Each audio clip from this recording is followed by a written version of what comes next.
Hi everyone, this is FQ Mom Rose Fresh Fausto. Welcome to my channel, the place to be if you want to be financially happy. I hope you have been learning and applying the lessons from our FQ Monday habit. If you haven't seen the previous videos yet, please click the links provided in the description. And to make sure you don't miss an episode, subscribe and hit that notification bell now. Today's topic is money myths. Money is one of the most emotionally charged topics in the world. It ranks high up there together with sex, religion, and politics. We have our own personal beliefs about money. Some of them may even be myths. Myth is defined as a widely held but false idea or belief. It is normally passed on from generation to generation, sometimes left unquestioned and just adhered to, pretty much like a tradition that you don't understand. Why do we do this? Why do we participate in myths even if we already know that something is not right? It is because myths have a purpose. They give us comfortable narratives that explain and help us make sense of what is happening in our life. And it is human nature to look for a story, a narrative that explains why things are the way they are. In today's episode, I talked to 3 different people with different backgrounds, careers, and life stages. And they generously share some of their own money myths, how these affected their lives, how they debunked the myths, and how such liberation has made them improve their relationship with money.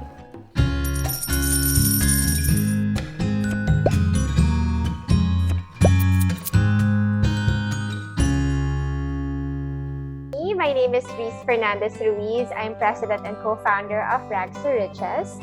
It's an enterprise. It's a fashion and design house empowering community artisans from the Philippines. We create bags, clothes, and home accessories made out of recycled materials and indigenous fabrics. I started as a stock trader when I was 19. I had an opportunity to join the Binondo Stock Exchange pa dati. No? I was born of a family of 5. No? So yung father ko is a stock trader din. So namana ko sa kanya yung work ko. Hi, I'm Bea. So I actually work as a PR and communications manager of CCA Manila. And also, I write for Philstar Lifestyle section as a guest contributor. And lastly, I have a podcast called Thirsty and 30 on love and relationships. And I'm currently in Bhutan right now teaching.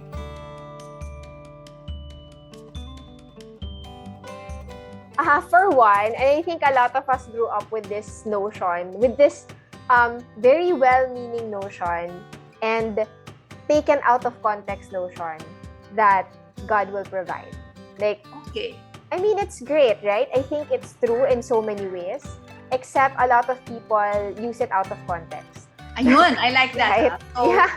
God will provide. That is really a very popular belief. Oh, yeah. And it could be true, but the context and the Yes. interpretation, that's where the problem can come in. So tell us about Yes, exactly. So, because when we think about the God will provide, we have to think about it within the context of like everything we know and everything we can do. But a lot of people say God will provide and then do nothing. Because that's it. God will provide. I will just like stand back and observe and just wait as if you just made a wish from a genie. But that's not how it works. So I think that's a big myth, and a lot of people get into a lot of trouble because of that notion. And then they blame God after because they're like, I thought you'd provide, but you didn't work for it, you didn't do anything. So it's very difficult if you don't also exert effort and show that you also care about your own well-being and the well-being of your family. Yeah, money myths, no? Ako, marami yan eh. Yung iba, it's not good to have loans or yung utang nga, hindi raw maganda yan. Yung iba naman is investing is only for the rich. Yun yung mga common na money myths. Pero ako, meron akong money myth talaga na I coined it myself and then I have proven it na mali. Mali pala siya, no? So yung money myth ko before is, if I have money, I should spend it. Kasi, in fact, tinuro ko yan sa mga anak ko eh. Mali siya. Pero tinuro ko siya sa anak ko And then, recently, sinabi ko mali ito. No? Recently ko lang siya na Okay. 2-3 years ago lang. Before you discovered that it was a myth, tell us what it did to you. Yung myth mo na if you have money, then spend it. Diba? Sige nga, kwento mo nga sa amin yun. Yeah, it was self-fulfilling eh. Nung that time na pinaniniwalaan ko siya, if you have money, you have to spend it. Kasi sabi ko, sige, pag may pera ako, siguro na natutunan ko from my mom. Kasi pag may baon ako before, he'll ask kung may baon pa ako. And then if I say, yes, meron pa ma. Sige, bukas na kita bibigyan ulit ng baon, yan ang muna gamitin mo. So, oh my God! Ang galing, alam mo, naalala ko yan ha. Kasi when I started giving my son's allowance, there was one time in Xavier, we were exchanging mga group of mommies. May isang mommy, sinabi niya, I only give when they need. So, if the baon is not yet used, hindi ko binibigyan. Tapos, napaisip ako, tama ba yun? Eh, syempre, if you're a young mom, you're just trying each trick in the book. So, sabi ko, teka, isipin ko nga yun. Kung tama ba yun, ako bigay lang ako ng bigay every Sunday.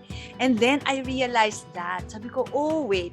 If I do that, then I am encouraging my son to spend and not to save. So, para bang you're giving a reward to someone who finishes up everything. Sige, precisely. Mo yung kwento mo.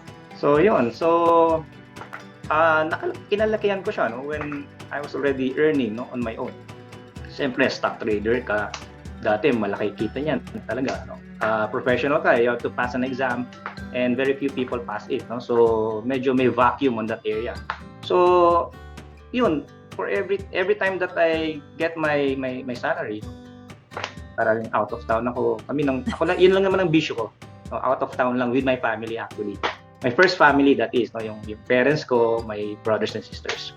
So I spend 20,000-30,000 every month para lang ma-fulfill yung bisyo ko at saka ma-fulfill ko yung need na yun, yung paniniwala ko na I have to spend it, otherwise walang babalik sa akin. So sabi ko, sige, kung halimbawa si universe, alam niyang may pera ka pa, why will he give you more? Parang ganyan. So, ganun ako ng ganun. And it was self-fulfilling dahil I spend it and then I have to work hard again to gain it back, diba? Pero tama naman yung ganung It's correct, that when you have money, you have to spend it. Pero spend it wisely. Probably, the correct term is if you have money, para mapunuan ulit yung bulsa mo kasi puno nga you shell it out, but invest it wisely na lang. Invest it on a business or any material thing that appreciates its value over time.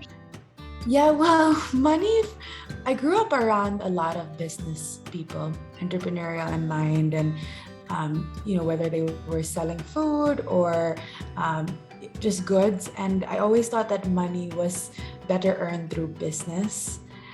So that is the track that I really went towards, and they always told me it was risky to invest in, stocks or bonds or, these term deposits or like long-term savings was okay. But for them to get wealthy was really about business. And that was it. So I grew up around that. So what was your earliest foray into the business world?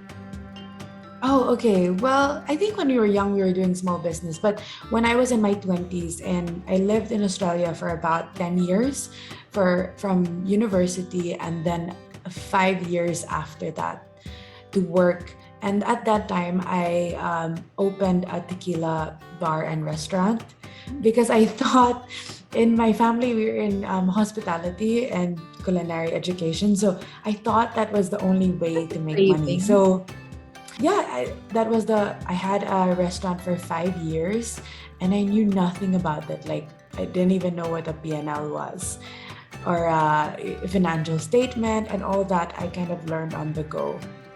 So yeah, it was a challenging, you learn a lot, but I think I made a lot of money mistakes.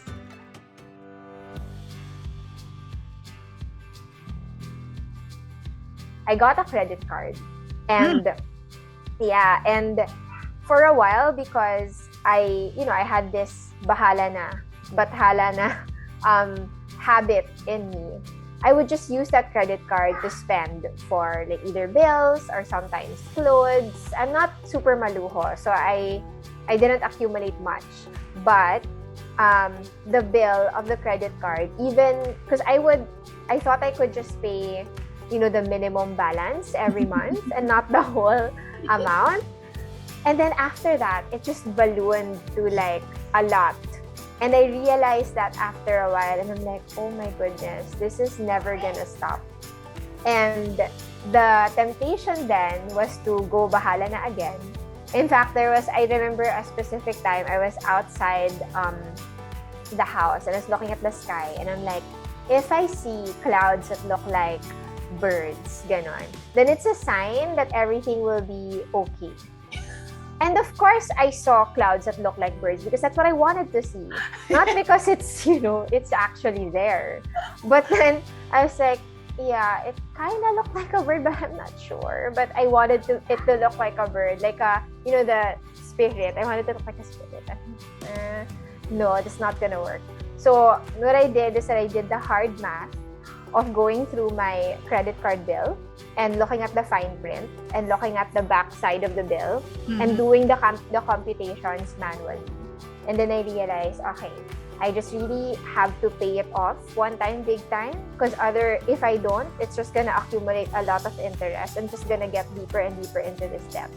So in my own way, I refinanced my own credit card bill using debt that I could pay off without that much interest. So like family and friends, ganyan. Yes. So yeah, so I was able to pay it off using my salary for only a few months and didn't go deeper into the debt. So that's when I realized that you could look for signs, but you will always see what you want to see, and it wouldn't solve your problems. The best way to solve a problem is to solve it and not like look somewhere else. The best way forward is through. So you just really have to go through it, even if it's painful. So, I spent all my health working. So, nagkasakit ako.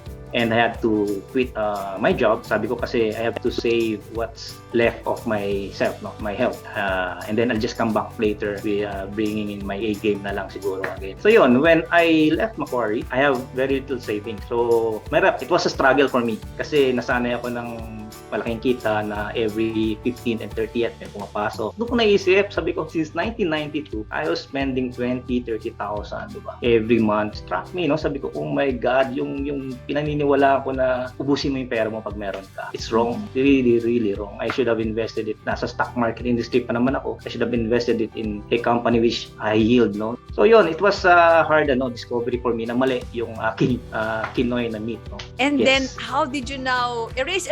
Paano mo sinabi dun sa kids mo? Teka, erase. Hindi tayo dapat ganyan na when you have money, tara, spend lahat. How was it? How was the process? So slowly binago ko. Kasi yung wife ko, parang ganun din siya, Tinatanong niya yung anak ko, kung may baon ka pa ba, Justin? Meron pa po. Sige, bukas na. Sabi ko, no, you have to give this, his allowance for today. Kasi there's a reason why he did not spend the money. Sabi ko, baka may pinaglalaanan yan, baka nag-iipon din yan, di ba? Total, naka-budget naman yan, you give it out. Tapos sinabi ko rin talaga outright na, noon sinasabi ko sa inyo na if you have money, you have to spend it para bigyan kayo ulit. Now, I'm taking it back. Sabi ko, mali yan. So, hindi na nila ginagawa. I think for me, when I sold the restaurant, so about 3 years or maybe more, I sold the restaurant and I was going through the contract negotiations, and I thought I had a good deal, considering that we didn't invest anything back on the business. And I was away on a trip, and then suddenly there was a paper that I signed that I shouldn't have signed, which allowed them to inspect the property and the restaurant. And then because of that, they were able to see a lot of issues that they negotiated the price down about 20% down. So at that time, that really hit me that, I've been believing all this, the entrepreneurial track. And it's actually riskier because you don't know what will happen. I can't explain it, but that moment really woke me up. First, I shouldn't sign something I didn't really know. Number two, that I didn't actually get the money that I negotiated.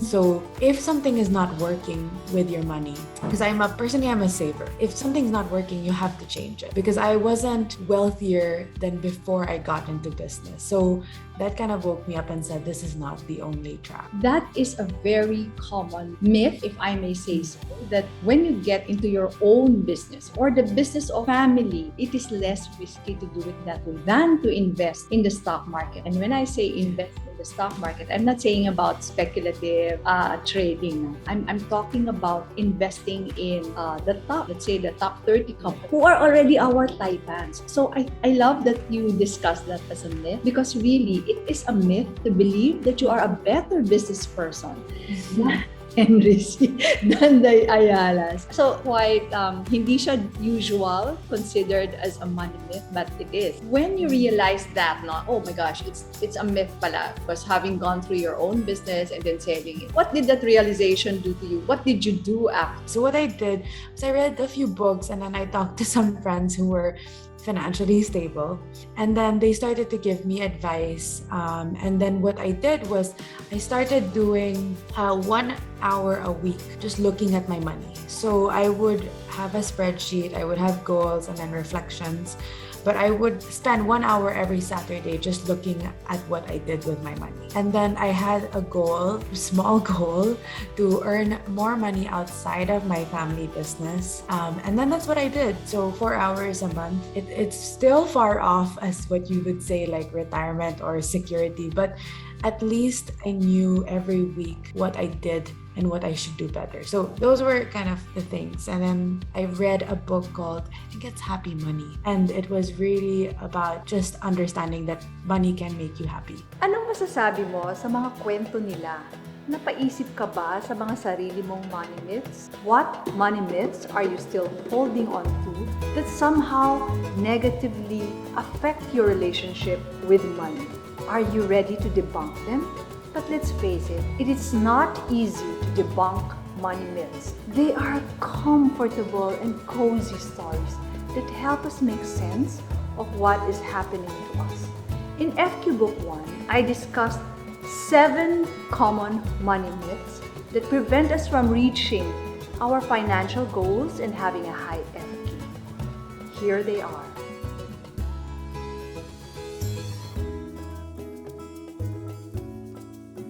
Which among them are you holding on to? Or even those not in the list, what money myths are stopping you from reaching your desired FQ? Here's our homework for this week.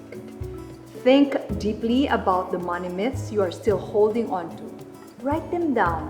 This way, you somehow make them separate from your being. When you do this exercise, be honest with yourself. After listing them down, go through each one of them and examine what purpose this myth is giving you. Yes, my dear, let's say that again. Myths have a purpose. They help you make sense of what is happening to you right now. Let's take myth number 7 as an example and examine what purpose that myth serves. I hear a lot of people say, ako yung tipo ng tao na hindi talaga yayaman. Kasi, fill in the blank. Or, ayoko naman talaga yumaman kasi ... fill in the blanks. So, what's the purpose of this myth? Kung ganito talaga ang personality ko ito yung DNA ko, wala na akong magagawa. Hindi talaga ako yayaman. So if you keep this myth, you don't need to work hard, save, and invest to become rich. And you will not be disappointed if you remain poor. Hindi mo kasalanan. That, my dear, is the purpose of myth number 7. It protects you from trying and failing. It gives you an excuse for being lazy. No more effort needed to have this high FQ and become rich. And if you say, ayoko naman talagang yumaman bakit ba? Okay lang. Basta siguraduhin mo, hindi ka perwisyo sa ibang tao kung kakapusin ka sa pera. So you see how money myths become our excuse, our alibis for not achieving our financial goals? And this is not to say that poverty is also caused by a lot of structural problems in our society.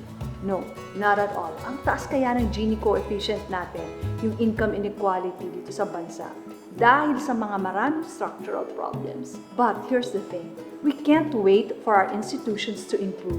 We have to do something in our individual capacities now in order to reach our desired financial happiness. So let's go back to your homework. Write down your own limiting money myths, identify their purpose, and decide, this is what you're gonna ask yourself.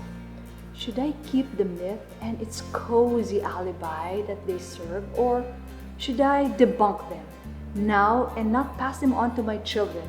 But I have to take the responsibility of trying hard, even with the possibility of failure. I'd love to know what you think of this episode. Give it a thumbs up if you learned something. I'd love to hear your own myths, how they liberated you when you finally debunked them, or even your struggles of being cast under the spell of the myth. Write them in the comment section. Share this with someone you want to set free from money myths. And don't forget to subscribe so you don't miss an episode in our FQ Monday habit. Thank you very much, and I wish you all a money myth-free high FQ.